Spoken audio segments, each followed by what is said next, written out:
we always start the calls with some release work, right? So that any limiting belief, any, charge that you might have had when you were reading. And I had Arian send out because I thought, oh my goodness, let's just go ahead and read the whole section on self-awareness strategies because it defines what each strategy is. So I think moving forward, just to make it simple and we can breeze through this book, the reading assignment is going to be, each strategy. 1 week is one strategy. The next week, so from our next call, the self-management strategy, the whole strategy, which goes to page 134. It's such an easy read, this book. But I think that it's important that if we're gonna implement the strategies, that we read the definition of which each one is. Okay, so to be respectful of everyone's time, we're gonna get started. So everyone just get comfortable. Okay, we're going to do a little release work. And I want you to, whenever I ask you to get in touch with your unconscious mind to figure out that limiting, find the limiting belief or that negative emotion, whatever it is that comes up is perfectly okay. It could be something that's not related to what you read, and that's totally cool because that's whatever it is that you need today at this moment. Okay. So please make sure that you're all muted and let's close our eyes, and we're going to start with our hot breathing. So everyone closing their eyes, let's start breathing in and exhale.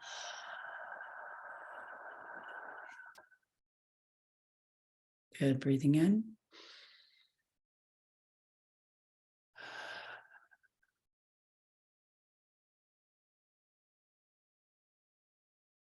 Good. Let's do 4 more breaths.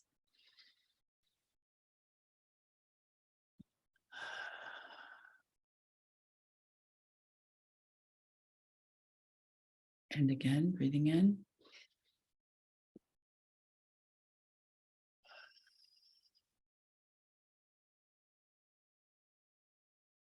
Just 2 more times. Breathe in.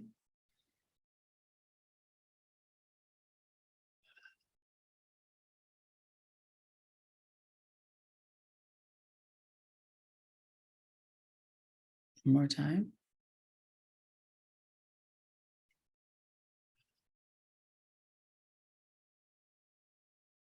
Good. Now I want you to just be comfortable in your chair. Make any adjustments that you need, maybe rearrange yourself and get as comfortable as you can so that we can release whatever needs to be released easily and effortlessly. And becoming relaxed because you've been relaxed before and you know how to relax just like that. Good. Now I want you to imagine the soles of your feet firmly planted on the ground. Good. And I want you to imagine that your soles of your feet are so connected with the earth, feeling the energy, the life, the nutrients, the support, the gravity that the earth gives to all of us, even the life that grows from the earth.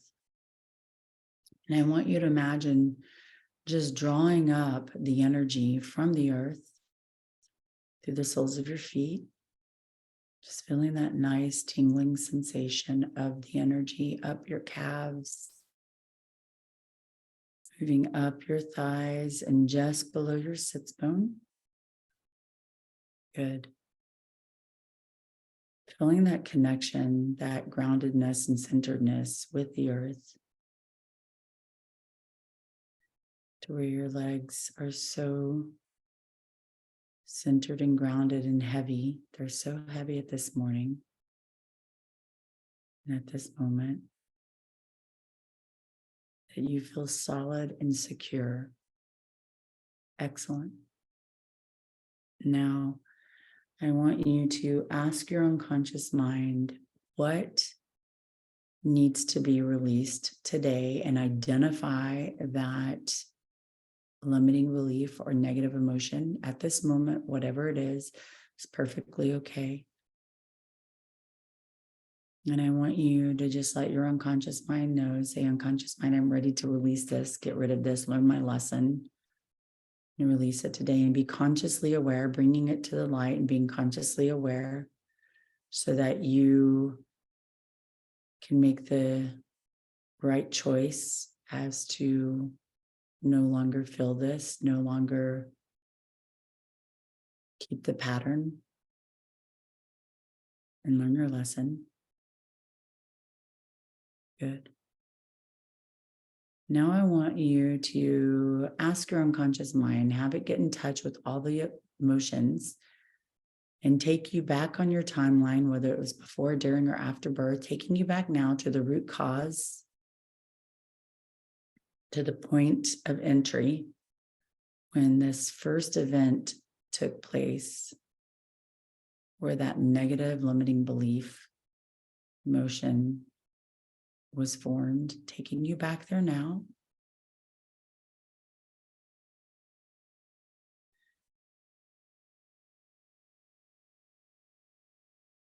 Good.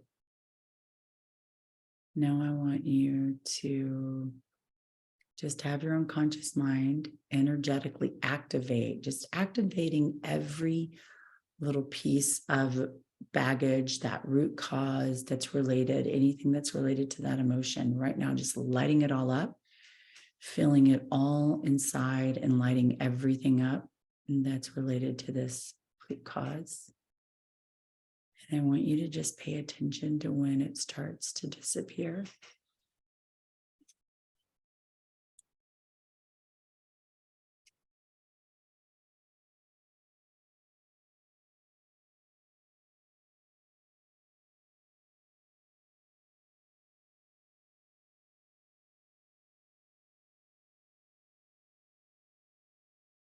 Good. Now, just asking your unconscious mind to preserve all the positive learnings so that they'll be there for you in the future when you need them. And finding that peace and forgiveness within. And just asking your unconscious mind to go to that higher part of you now to get new strategies for being who you want to be, doing all that you want to do, and having everything you want to have, so that those strategies will be there for you in the future when you need them. And just bringing in the light from above and filling up any tender spots that may have been made. And when you remove that negative emotion, just filling it up with light now. Good. I want you to take 2 deep breaths, breathing in through your nose.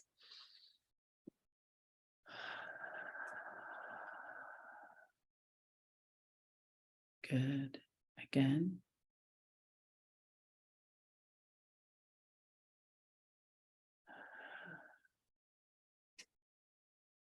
Nice. And when you're ready, come back into your bodies, into the room, into your bodies. Only when you're ready, and open your eyes. How is that for everyone? Good? Nice. Very cool. So Crystal's new to our book club, and so is Miss Gabby. And so what we do, I would like for everyone, since, some of you know each other because y'all have been joining since last year when the first book we did was MREA. I'd like for everybody to just kind of go through, introduce themselves, where you're from. We do refer clients to each other, which is awesome. So Crystal, we'll start with you. I'm in McLean, Virginia. It's right outside of Washington, D.C.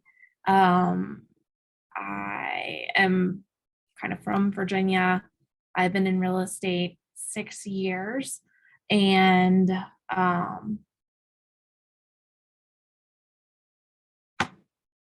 I work with a lot of clients that are kind of selling and moving up and both sides. And I've done builders too, working for the builder, and a lot of new construction. So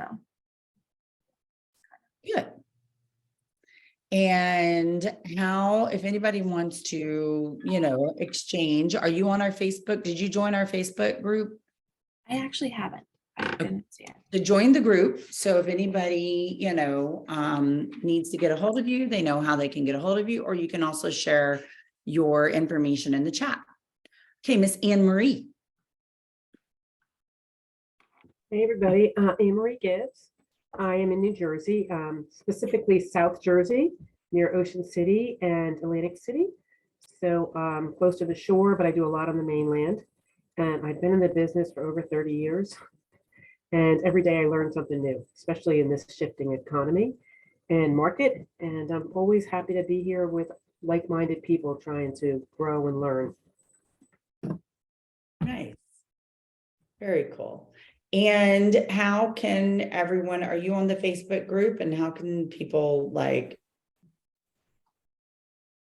know you are, but.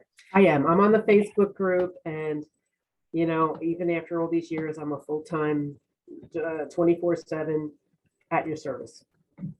Awesome.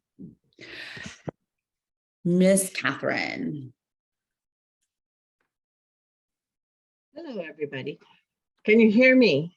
Yes. Yay. Okay. We've had some issues with my microphone. I apologize for the dogs. They've been crazy.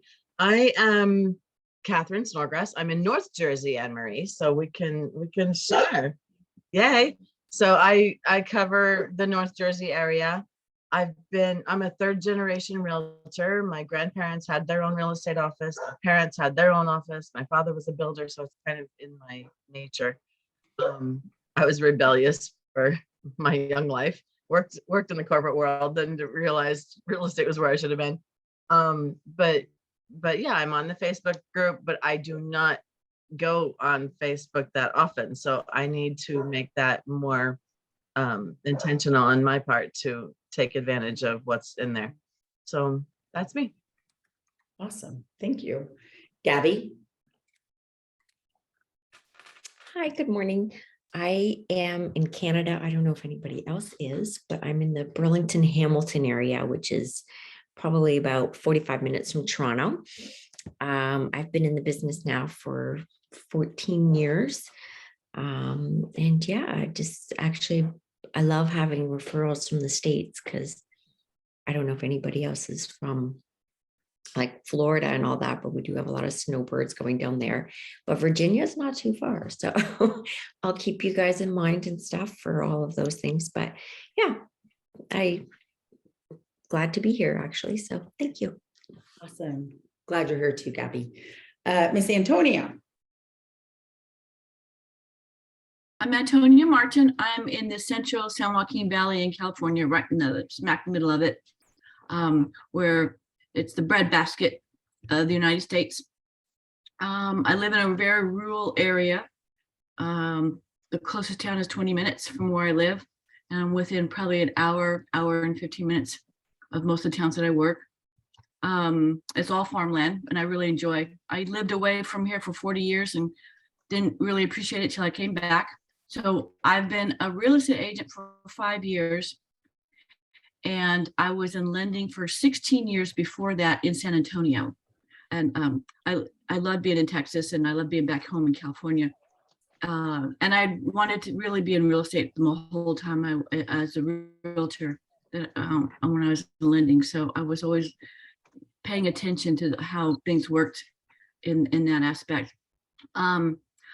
Do we have a different Facebook group then for the coaching Facebook group? Do we have a different one for the? No. Mm-mm. Okay. It's just, it's the client coaching. Okay. Yeah. I'm like Catherine, I don't stuff. A lot of stuff. And I think Yeah, that's really the only person. Anne Marie's really good at like, on this group right here, and there are a couple of other clients. Diane. Good morning, ladies. I'm Diane. I'm on Teresa's team. I usually take care of all the buyers and I do some listings as well. I've been in the business now 24 years. I did new construction as well, Crystal, so I'm very familiar with that side of the track, so to speak. So yeah, look forward to this meeting every week or every other week or whenever we're able to do it. So feel free to send us referrals. We're always anxious here in Texas. Yes. Miss Lori. Hey guys. I just left a walkthrough, so I have a close in New Yes. York, or I'm just north of New York City. My town kind of borders the Bronx, or I'm actually in the 7th largest city in New York, but very small compared to New York City. And I'm from Seattle, Tacoma originally, but I've been here for 38 years or something like that. And I handle both buyers and sellers. I don't really have a team. I just have a VA, and I'm getting into the groove of the book club. Nice. Yeah, you've been showing up a couple of times, so I'm excited about that. Lori, all of when I was looking at everyone's charts that, you know, It's okay. No, I have someone was like motioning to me. I was telling them Oh, they have to wait. okay. Not you. Lori has had a 35% increase in her business from last year. So if anything, any advice that you could give to everyone, what would it be?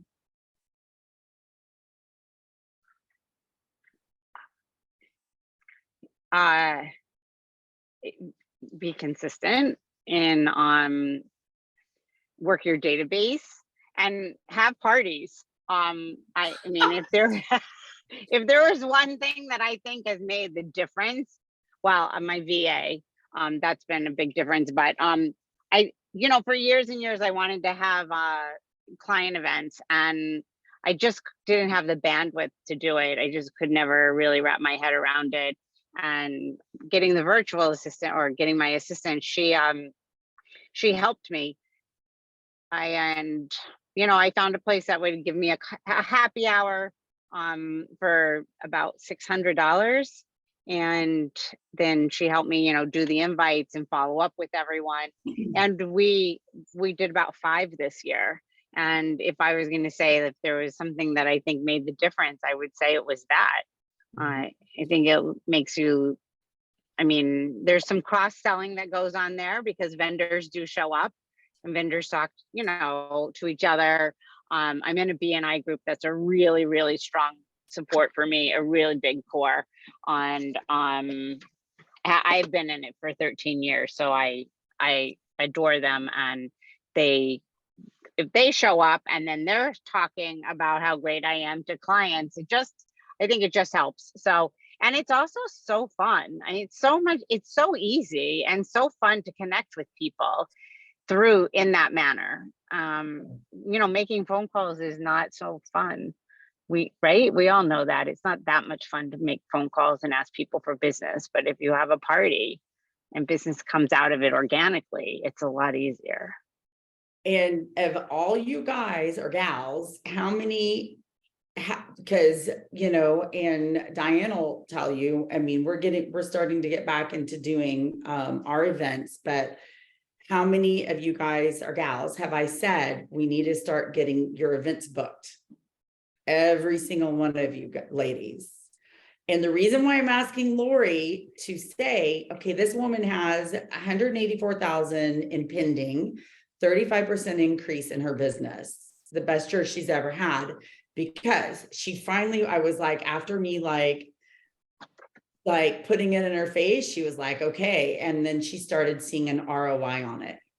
So thank you for sharing, Lori. I just, you know, I'm telling everybody it's about creating those relationships, right? And the reason why I'm also bringing this up, is because the book we're reading is so good for us creating our emotional intelligence and awareness, especially if we're going to be working on creating those relationships with not only our clients, but with other agents, right? Who's experienced it where you literally want to like maybe strangle the other agent because they are just not doing a good job, or they're coming across as they know everything and you don't know anything, and you know, or a seller who's telling you everything you're doing wrong and cussing you out for it, or a buyer. So, so this book, how many of you guys really found the first section, self-awareness, like some really cool little ahas? Like, who got some ahas from it on what you want to do? So for example, working on some strategies, quit treating your feelings as good or bad, observe the ripple effect from your emotions. Who is seeing a ripple effect from your emotions? Oh yeah, I mean, even our animals will react from the way that we react, right? Lean into your discomfort. How many of you gals like are feeling discomfort even in our coaching and have at one point said, oh, I need to quit because I just need a break? And it's like, no, there's no such thing, you guys, because what you're saying is what you want and what you deserve isn't important enough. Taking a break is not an option. Not breathing is not an option, right? Feel your emotions physically. Ooh.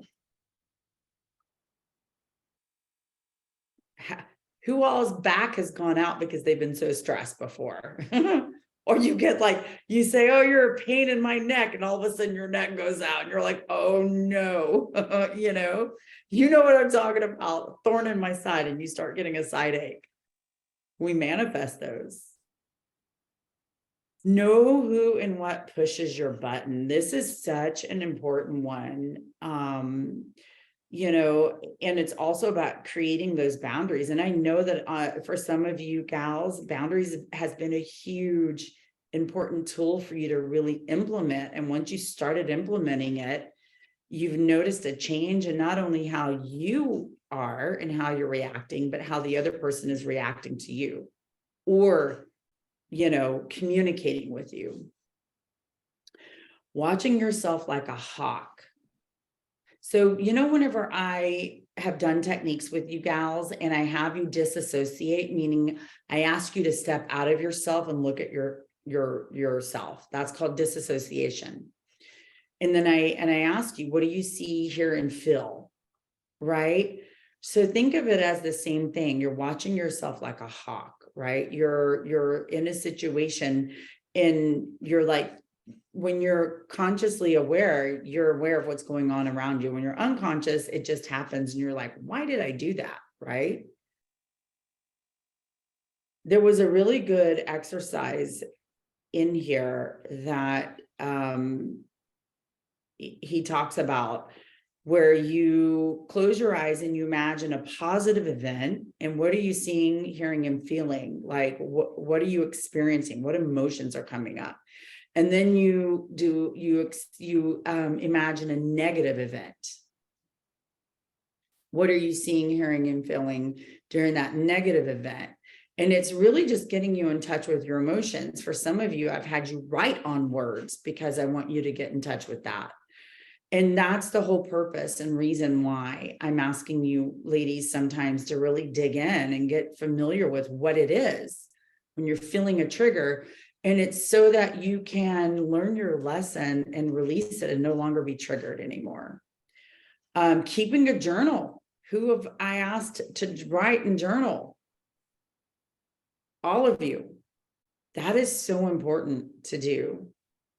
Journaling about your emotions. What is it that you're feeling? Because sometimes, let's say that we don't have a call and you're really struggling on something. If you get a pen and paper out and you just start writing about it, 9 times out of 10, you start to feel better. And it's just because whatever you have inside needs to come out. Don't be fooled by a bad mood and don't be fooled by a good mood. I liked this one because it's like when you're in a good mood, who of us have been like, oh my gosh, I've got all these closings. I am going to go and buy me a new wardrobe and I can go and eat, caviar and steak and have a Chateau Margaux or a Barolo or, like a really expensive dinner. And then all of a sudden the closings go through and you're like, or they fall out, right? So don't be fooled by a good mood, meaning just because you're like, oh, everything's great. And then, so you do something that you normally wouldn't. Think about it. Think about your emotions, right? What is like working towards a goal, accomplishing that goal and rewarding yourself. Absolutely 100%. But when you're in a good mood and making a decision that normally you wouldn't, just be careful. Stop and ask yourself why you do the things you do. Well, that's the work that we are working on the mindset part, right? That's that unconscious mind coming up and saying, this is a pattern, you need to work on it. So I like this exercise because it's like, why am I doing that, right? Writing about it so that you can bring it to our calls and say, hey, I'm seeing this pattern and I really don't like it and I want to stop it. Visit your values. Who recently have we done value work with? Yeah. Check yourself. Same thing. Spot your emotions in books, movies, and music. And that, once again, is just having the awareness of what your emotions are. Seek feedback. When you're working on a specific, issue or emotion, have your accountability person or even me or whoever it is in your life just say, hey, I'm working on this. Will you I want, or if they've said, hey, I've noticed you XYZ whenever this happens, work on that. And then just say, hey, could you give me feedback? Have you noticed any changes in me in this particular situation? And to get yourself, know yourself under stress. So I want to ask you, why do you want to get to know yourself under stress? Who can answer that? So that you want to recognize when you're stressed so that you can keep your responses in check and keep your everything, all of the things level.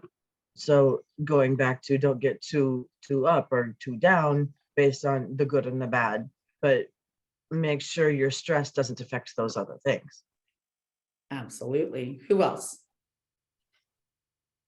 Well, we spend so much time being stressed that we need to learn how to handle it and handle ourselves during it.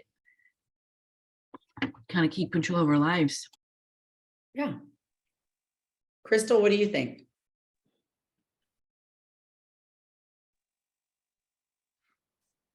You're muted. Hold on. So that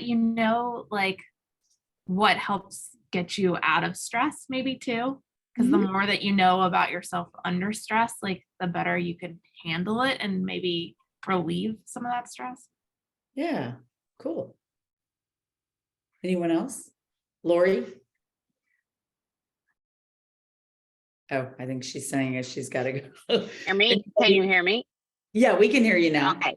So I would say that when we're under stress is when we when we're at our weakest, to employ our strategies for and our emotional intelligence is going to drop. And then we're going to, some of that behavior that we're that we want to change is just going to come out naturally, right? I think in the book he talks about if you always scream, and it's going to take a while before you should have some kind of anchor to keep you from yelling when you're stressed. But I think that whenever we're under stress, we're going to and I know we are not calling any emotion bad or feeling bad or good, but that we're going to have, you know, bad behavior or worse behavior, our emotional intelligence is going to drop. Yeah. Yeah. He says that, you know, and this is true, once our emotions start, it's hard to stop them. Right? So when we're stressed and we are reacting, it's kind of like a tidal wave. It's hard to stop it once it's started. So when we can be aware of when it's about to begin, you can change that, right? And that's the lesson that we learn. You know, when we do the release work and we get that lesson, it's like, oh, okay, that's why that happened. So when that event and the work that I've done with you gals, I say, so in the past, when that event happened, how is it different for you now? And then you share. And then I say, in the future, if it happens again, how is it different for you? Right? Because you're becoming consciously aware and you can make a different choice, a different decision. So I want to just have each of you ladies tell me what strategies from the self-awareness that you have been implementing, and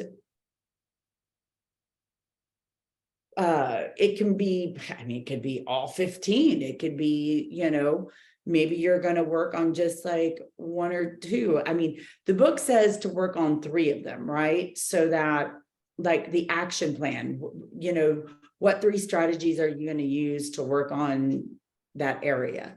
So, but it's whatever, there's no right or wrong. It's whatever you ladies can say, this is what I'm going to do, and I'm going to do it 100%. So I'm going to go in reverse order now. Lori, what are some of the self-awareness strategies that you're going to implement and work on? Well, I didn't get to go back through the survey yet, or the Okay. assessment and set my goals, but so I can't really speak to that yet. Okay. And I'm also thinking about the accountability partner, how I'm going to find somebody like that. But I would say that overall, in the last 3 to 5 years, that I think that I've managed my emotions better, and I think it's helpful to that I've been clear on my goals and my focus. And like, when you read those, you know, your affirmations or your goals in the morning, that Yeah. it just kind of like it resets your brain. And so you're not like so focused on the emotional things, you're focused on the goals, right? And so then it takes like some of the emotion out of it. But I would say that's kind of been helpful. Awesome. Thank you for sharing. Diane? Well, for me, and I've done this for a long time, as you well know, is just to have a plan of action in the morning, you know, or in the late afternoon when I make my calls, because that's when I can usually get a hold of people. So I try to start my day by that. You know, I get up, get showered, get my makeup on, get ready to go as if I was going on an appointment, and make my calls and hold myself accountable for that. And then also to be aware of what needs to be done throughout the day. And if something interrupts that, such as yesterday, to be patient about it and not get overwhelmed with all the stuff that we have to do that interrupts us throughout the day, like going and putting a sign out or whatever the situation may be. So just, you know, taking it a step at a time and being patient with that. And if I do get a little stressed, what I always do is to take that those deep breaths, just stop what I'm doing and take those deep breaths so that I can move on and be on the same level and be patient with people, even though they may be very chaotic. Thank you. Awesome. Antonia, what strategies are you going to implement? Oh, you're muted, Antonia. When I took the assessment, it suggested visit your values, number 11, know who and what pushes your buttons, number 5, and observe the ripple effect from your emotions, number 2. And I have found those to be really helpful. I look at the assessment and what the definitions or the descriptions of what each one of these are, probably 3 or 4 times a week. And I have just, I think one of the things that I've realized is that this makes me realize I need to be more aware of others and less self-oriented. I realized, like with visiting the values, one of the says, you've got all these cups and plates spinning, and then you're trying to get all these things done, and you forget about what your true values are. You get lost in who you really are by putting all your energy out there. And I've realized that was something that I've always done, and I think it's a way to maybe escape. And so I've been really trying to be more aware of, what my values are, who I am, what I really want to be doing. And so this has really been very helpful, because I really need to grow in this area, the Very good. emotional intelligence. Cool. Thank you for sharing. Catherine? Yeah, so much like Antonio, mine was the exact same outcome. I need to focus, and I intend to focus on my self-awareness within personal competence. And I do know that there are times when I begin to get stressed, I change my tone of voice, how I speak with people, but I don't realize it at the time. And sometimes I hurt people in what I say or how I say it, when I don't intend for it to be that harsh or that tough. Sometimes people will take it totally wrong, and then I have to spend like days going back and groveling for, no, you don't understand, that's not what I meant. So I have to be much more aware of things like that. But like Antonio said, visiting my values, maybe I need to sit down and write down, what are my values? I need to really look at that and observe the ripple effect from my emotions and what takes place after. Nice. Thank you for sharing. Anne-Marie? Hey, yeah, good to be here. I think I'm going to start with the quitting treating your feelings as good or bad. I know there's a lot of feelings and a lot of emotions, and I need to not categorize them just in one or two. I've been actually reading and doing a book study with Atlas of the Heart, which is Brene Brown's book. I just ordered that. Oh, it's a beautiful book, and it talks a lot about the more I can identify my emotions, the better, I'll be able to get through life calm, cool, and collected, because that's always really my quest. Nice. And the feedback, I think seeking feedback, I do an accountability group at my office on Thursdays at 12 o'clock. And it's for new people and people with time, just to sit down and come up with how are we doing, what we're kind of like what we do, but on a simpler basis. But I need to seek feedback from people that have kind of on my level, like my peers, but not just in this business. Like I contact other people in other fields. It's a way to network, but it's also a way to get their feedback. How do you think how have I been lately? Nothing wrong with asking that question. So all good. All of it's good. Thanks. Thank you. Atlas of the Heart. Mhm. Awesome. Yeah, I'm going to start that. I like to always read before we do a book club. So I listened to it on Audible, the whole book, and then I had to get the book to go through again. It's really marvelous. Nice. So recommendation to everyone if you haven't had a chance to hear it or see it. So Very we'll cool. be in touch. Okay, Miss Crystal. You're muted, hon. Learn how to work Zoom, I think would be my first goal. So lean into discomfort. I think that's probably one of the biggest for me, with like lacking faith in my own abilities. And then knowing what pushes my buttons, because I feel like my day is pretty easily thrown off by like something small. And then just self-awareness of like the role that I play and the difficulties that I encounter. Nice, thank you. Thank you for sharing. Mine are observing the ripple effect from my emotions.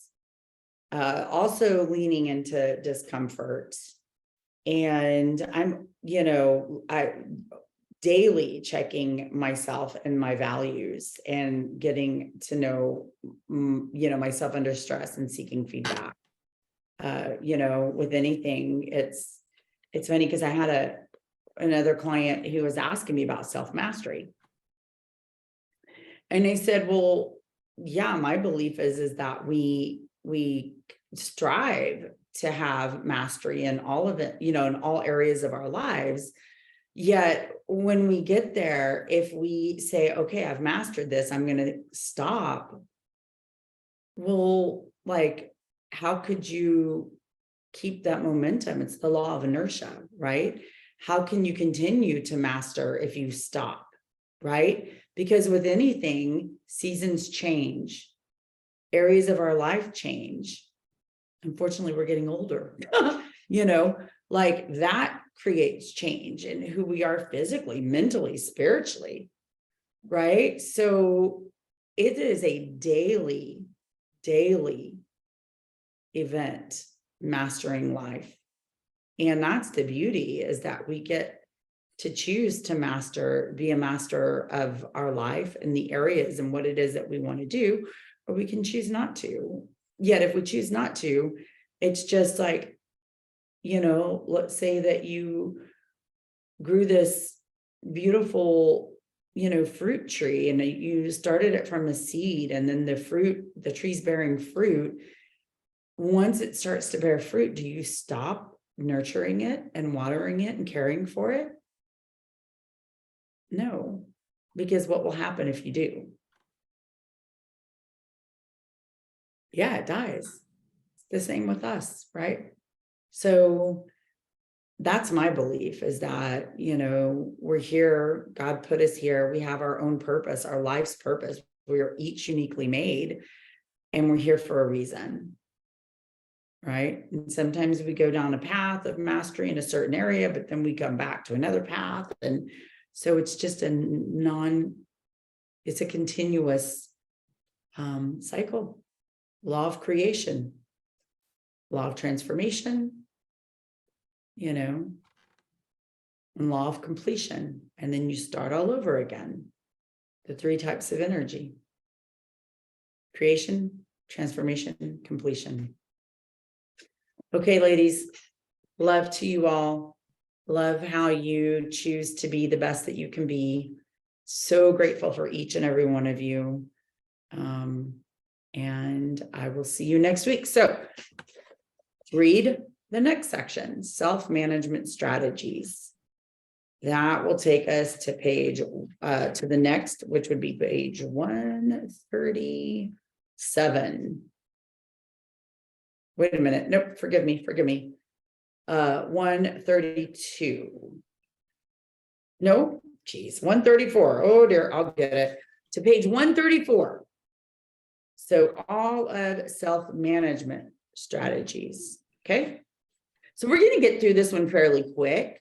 So let's think about our next book. Do we want to get back into the MREA? Do we want to get back into shift? We haven't done shift yet.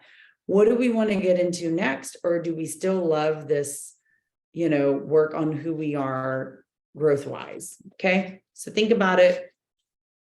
And I will see y'all next 12 week year. Perfect. Put it in, email Arian what you guys would like to do, and we'll just take a vote on them. Okay. Thank you. See y'all soon. Bye.